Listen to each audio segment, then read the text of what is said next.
నీ గుండెల్లో నిద్రపోతున్నా. నిన్ను నిద్ర పట్టనీయకుండా అనుక్షణం రుణమాఫీ గురించి గుర్తు చేస్తూ నీ మెడలు వంచి ఇలా సగం రుణమాఫీ చేయించిన రేవంత్ రెడ్డి మిగతా సగం రుణమాఫీ చేసేదాకా కూడా నీ వెంట పడుతూనే ఉంటా. యాడుంటా? నీ గుండెలో నిద్రపోతా. అడుగడుగున నిన్ను గుర్తు చేస్తుంటా, అడుగడుగున నిన్ను నిలదీస్తుంటా. రాష్ట్రంలో 42 లక్షల మందికి రుణమాఫీ జరిగేదాకా నీ గుండెల్లో నిద్రపోతా. ఏడవండుకున్నావు అంటున్నావు? ఏడవండుకున్నా? రోజు నీ వెంటనే పడుతున్నా. యాడిసి పెట్టా నిన్ను? యాదాద్రి దేవుని దగ్గరికి పోయి కూడా నేను ఎక్స్పోజ్ చేసిన. ఇంకా మాట్లాడి ఫోర్త్ సిటీ గురించి మాట్లాడుతుంటు. ఫోర్త్ సిటీ అసలు ఫోర్త్ సిటీ ఎక్కడదే? దాని గురించి చెప్పు జర. ఎక్కడదో ఫార్మా సిటీ కోసం ఈ దేశములోనే ఫార్మా హబ్గా ఇవాళ తెలంగాణ రాష్ట్రం ఉంది. ప్రపంచమే మన దిక్కు చూస్తుంది.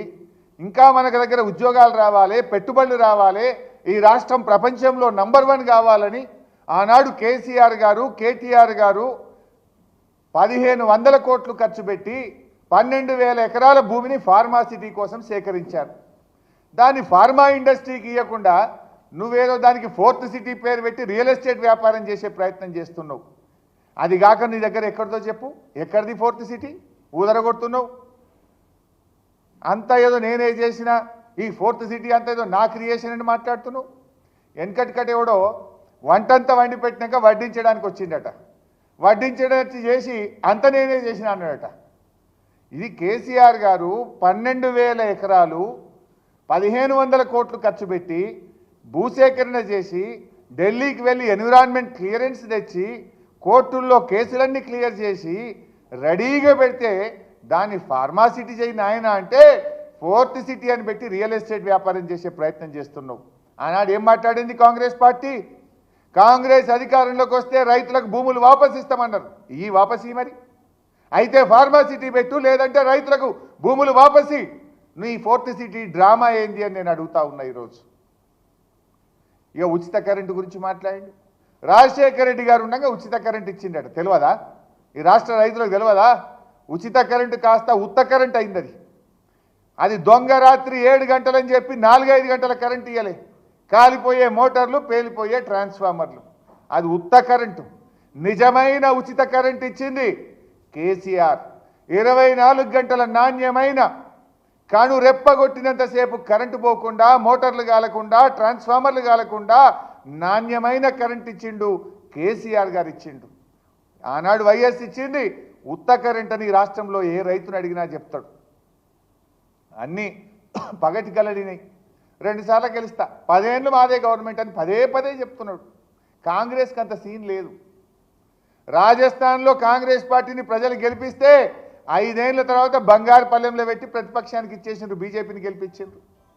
ఛత్తీస్గఢ్లో కాంగ్రెస్ పార్టీని గెలిపిస్తే 5 ఏళ్లకే ప్రజలకు ముక్కులకు వచ్చింది, ఆడ బీజేపీ గవర్నమెంట్ వచ్చింది. నాయన నువ్వు ఈ 5 ఏళ్ళు ఉంటేనే ఎక్కువ. ఇప్పటికే ప్రజలు బాధపడుతున్నారు. కాకపోతే నువ్వు బై డిఫాల్ట్ గెలిచినావు, నీ అదృష్టం బాగుంది, 5 ఏళ్ళు ఉంటావు. కానీ 5 ఏళ్ళు మంచిగా పనిచేయి. ఊరికే తిట్ల దండకాలు బంద్ చేసి ప్రజల కోసం పనిచేయి. నీకున్న అవకాశాలని జాగ్రత్తగా వినియోగించు. ఏదైనా కొద్దిగానే ఏమైనా మంచి పేరు వస్తుంది. రెండోసారి గెలుస్తా అంటే కాంగ్రెస్కి అంత సీన్ లేదు. రాజస్థాన్లో ఒక్కసారికే పోయింది, ఛత్తీస్గఢ్లో ఒక్కసారికే పోయింది. యాడైనా కాంగ్రెస్ పార్టీ ఒక్కసారికే పోతుంది. ఇక ఎంత పచ్చి అబద్ధాలంటే మేము టీచర్ల ట్రాన్స్ఫర్ చేసినామని ఇలా చెప్తున్నాడు గాంధీ భవన్లో. 18 ఏళ్ల కింద అయిందట టీచర్ ట్రాన్స్ఫర్లు. 18 ఏళ్ళలో టీచర్ ట్రాన్స్ఫరే కాలేదట. ఇక రేవంత్ రెడ్డి వచ్చి 18 ఏళ్ల తర్వాత ఇప్పుడే ట్రాన్స్ఫర్లు చేసినా అని మాట్లాడుతుండు. అబద్ధాలు ఆడడానికి సిగ్గుండాలి. 2018లో కేసీఆర్ గారు ప్రభుత్వం ఈ రాష్ట్రంలో ఉపాధ్యాయుల బదిలీలు చేసింది నిజం కాదా రేవంత్ రెడ్డి అని నేను అడుగుతా ఉన్నా. 2018లో general transfers for teachers KCR గారు ప్రభుత్వం చేసింది. నీకెవడో ఆ స్క్రిప్ట్ రైటర్ చక్కగా లేడు. ఆ ముఖ్యమంత్రి పదవి ఇజ్జత్ నువ్వే తీసుకుంటున్నావు. ఇట్లా అబద్ధాలు ఆడితే టీచర్లు ఏమనుకుంటారు? టీవీలో చూసిన టీచర్లు ఏమనుకోవాలి? 18 ఏళ్ల కింద ట్రాన్స్ఫర్ అయింది, ఇప్పుడు నేనే చేసిన అంటే టీవీలలో చూసిన టీచర్లు నేను ఏమనుకుంటారు? నీ పరువు నువ్వు తీసుకున్నట్టు కాదా? నీ గౌరవం నువ్వు దక్కించుకున్నట్టు కాదా? నీ దక్కించుకున్నావు ఆయన కుర్చీ గౌరవం పోతుందని మాకు బాధ కలుగుతూ ఉంది. ఇక ఉచిత కరెంటు గురించి స్కూళ్ళకి ఇప్పుడే ఉచిత కరెంట్ వచ్చిందట. అంతకుముందు కరెంటే లేదట స్కూళ్ళల్లో. అడుగుపోయి ఏ స్కూల్లో పోయి అడుగుతావో. అంతకుముందు కరెంటే లేదట, కంప్యూటర్లన్నీ మూలకు పడ్డాయట. ఇక ఇప్పుడు రేవంత్ రెడ్డి వచ్చే స్కూళ్ళకు ఉచిత కరెంట్ ఇచ్చిండట. కేసీఆర్ గారు ఉన్న అంతకుముందున్న ప్రభుత్వాలు స్కూళ్లకు గ్రాంట్ ఇచ్చిండ్రు, స్కూల్ హెడ్ మాస్టర్లు కరెంటు బిల్లు కట్టిండ్రు.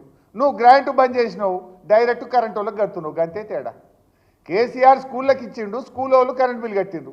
నువ్వు స్కూళ్ళకి ఇచ్చిండు, బంద్ పెట్టినావు, కరెంట్ వాళ్ళకి కడుతున్నావు. గాదానికి ఏదో నేనేందో ఉచిత కరెంట్ ఇచ్చినా, ఇక గతంలో లేనే లేదు, ఇప్పుడే కొత్తగా స్కూళ్ళకి కరెంట్ ఇచ్చింది అన్నట్టు బిల్డప్ ఇవ్వబట్టివి నువ్వు. ఇవాళ ఇంకో విషయం మీరు చూశారు. నిన్న మొన్న కాంగ్రెస్ పార్టీ ఆడుతున్న నాటకం స్పష్టంగా తెలిపోయింది. ఇవాళ రేవంత్ రెడ్డే దాడి చేపించిండు అని ఆయనే చెప్పిండు, మనోడే వాళ్ళ ఇంటికి పోయిండు అని చెప్పిండు, నేనే పంపినా అని చెప్పిండు రేవంత్ రెడ్డి. ఇప్పుడు ఏమవుతుంది? శ్రీధర్ బాబు ఏమో ఇద్దరు బీఆర్ఎస్ ఎమ్మెల్యేలే కొట్లాడుకున్నారని శ్రీధర్ బాబు అంటాడు. బట్టి విక్రమార్క ఉప ముఖ్యమంత్రి గారేమో ఇద్దరు బీఆర్ఎస్ ఎమ్మెల్యేలే కొట్లాడుకొని రాష్ట్రం పరువు తీస్తుండ్రు అంటాడు. రేవంత్ రెడ్డి నిన్న ఢిల్లీలో చిచ్చాట్లేమన్నాడు, గాంధీ బీఆర్ఎస్ఏ అన్నాడు. ఇవాళ ఏమంటాడు, గాంధీ భవన్లో చూడుండ్రు. ఇవాళ గాంధీ భవన్లో ఏమంటాడు, మనోడేనట. ఇక ఎవడు మనోడో ఈ పుణ్యాత్ముడు ఏం మాట్లాడతాడు. బీఆర్ఎస్ కు సంబంధించిన ఎమ్మెల్యే నేను, బీఆర్ఎస్ పార్టీ ఎమ్మెల్యేను, పబ్లిక్ అకౌంట్స్ కమిటీ చైర్మన్ నేను అని చెప్తే, ఇంకో బీఆర్ఎస్ పార్టీ ఎమ్మెల్యే వాళ్ళకి ఏదైనా మనస్పర్ధలు ఉంటే, మీ మనస్పర్ధలు మీకుంటే అక్కడ కాంగ్రెస్ పార్టీపై నెపం పొంది ప్రభుత్వానికి సంబంధించి ఇష్టరాజ్యంగా అడ్డగోలు మాట్లాడుతూ ఉన్న వైనాన్ని ప్రజలందరూ కూడా గమనిస్తా ఉన్నారు. మన వాడొకడు వీడొకడు మోపాడు, వాళ్ళు వీళ్ళు వాళ్ళ చెంచాగాళ్ళు కార్యకర్తల మీద కేసులు పెట్టాలనో కార్యకర్తల మీద దాడులు చేస్తామనో ప్రయత్నం చేస్తారు. మన ఇంటికి వస్తామని చెప్పారు, కానీ మనోళ్ళే వాళ్ళ ఇంటికి పోయారు. చింతపండు అయినాక చెప్తారు మా ఇంటికి వచ్చి తన్నీరాయి. ఇప్పుడు ఏమంటుండ్రు రేవంత్ రెడ్డి, మనోళ్ళే వాళ్ళ ఇంటికి పోయి తన్నిండ్రు. మనోళ్ళు అంటే ఎవరు? పాపం ఇప్పుడు ఆయన గాంధీ గారు ఇంతకు ఎవరివాడు? పొద్దుగాలనేమో బీఆర్ఎస్ అండ్రి, నిన్న ఢిల్లీలోనేమో బీఆర్ఎస్ అంటాడు రేవంత్ రెడ్డి, ఇవాళనేమో మావోడే అంటుండు, మనోడే అంటుండు, కాంగ్రెస్ వాడు అంటుండు. నా గరకానా ఘాట్కా అయిపోయినట్టుంది ఇది. అసలు ఇంతకు ఎవరివాడు అంటే ముఖ్యమంత్రి గారి మాటలు చూస్తుంటే తానే దాడి చేయించిన అని చెప్పకనే చెప్పిండు కదా రేవంత్ రెడ్డి గారు. మళ్ళీ పైకి వెళ్ళేమంటాడు, హైదరాబాద్ బ్రాండ్ ఇమేజ్ దెబ్బతింటుంది, ఇదో సన్నాయి నొక్కులు నొక్కుతాడు. మళ్ళా ఒక ముఖ్యమంత్రి మాట్లాడాల్సిన భాషన, ఒక రాష్ట్రాన్ని పరిపాలించే విధానమా ఇది? నిజంగా కేసీఆర్ గారు ఆ రోజు ఆలోచించుంటే 9.5 ఏళ్లలో ఏమైతుండే? కేసీఆర్ గారు చాలా నిబద్ధతతో ఈ రాష్ట్రాన్ని ముందుకు తీసుకుపోయిండు, నీలాగా ఇట్లా చేయలే.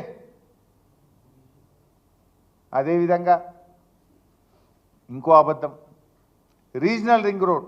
ఇవాళ ఆయన స్పీచ్లో చెప్తుండు, నేను కోమటిరెడ్డి వెంకటరెడ్డి గారు ఢిల్లీ చుట్టూ తిరిగినాం, కేంద్ర ప్రభుత్వాన్ని ఒప్పించినాం, ఇక మా చెమటలన్నీ గారిపోయినాయి, తెగ కష్టపడ్డాం, ఇక మేము రీజనల్ రింగ్ రోడ్ ఢిల్లీకి వెళ్ళి శాంక్షన్ చేయించుకొచ్చిన అంటాడు.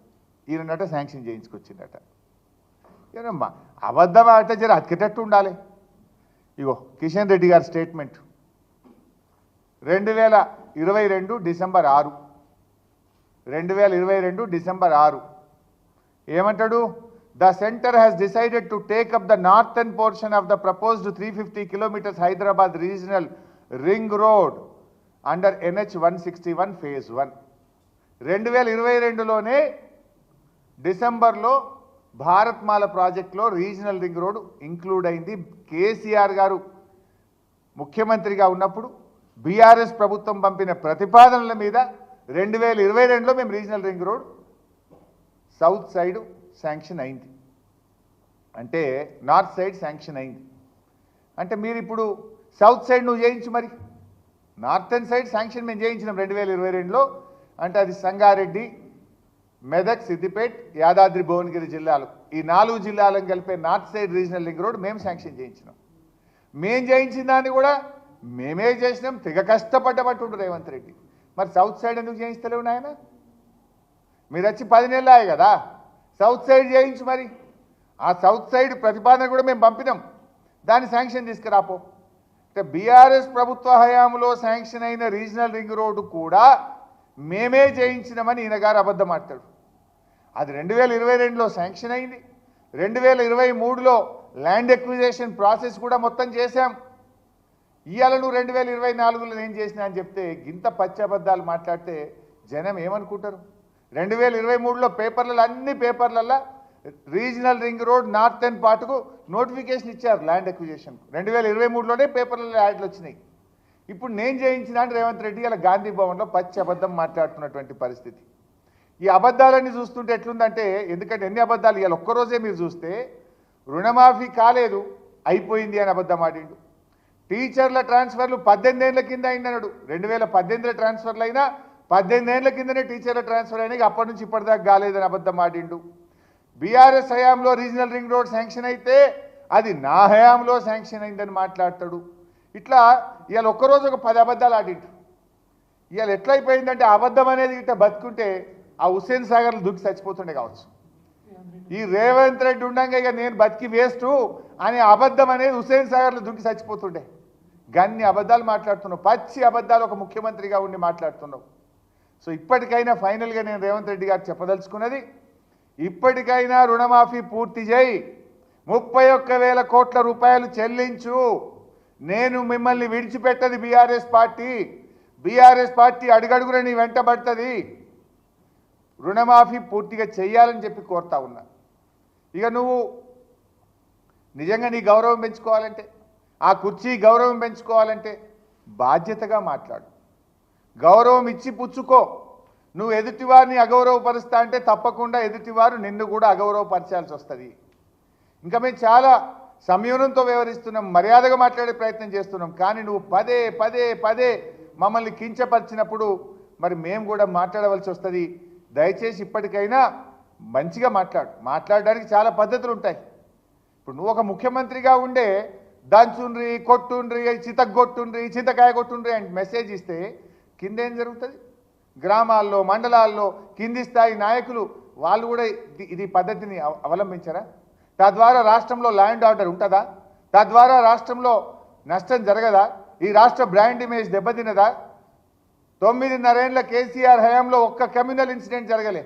నీ 9 నెలల పాలనలో 9 కమ్యూనల్ ఇన్సిడెంట్స్ జరిగినాయి. ప్రజలు ఇబ్బంది పడతా ఉన్నారు. రాష్ట్రం పరువు పోతున్నటువంటి పరిస్థితి వచ్చింది. ఇప్పటికైనా పాలన మీద దృష్టి పెట్టు, చిల్లర రాజకీయాలు బంద్ చేయి, సభ్యతతో మాట్లాడు నేర్చుకోవాలని చెప్పి ఆయనకి హితవు పలుకుతా ఉన్నా.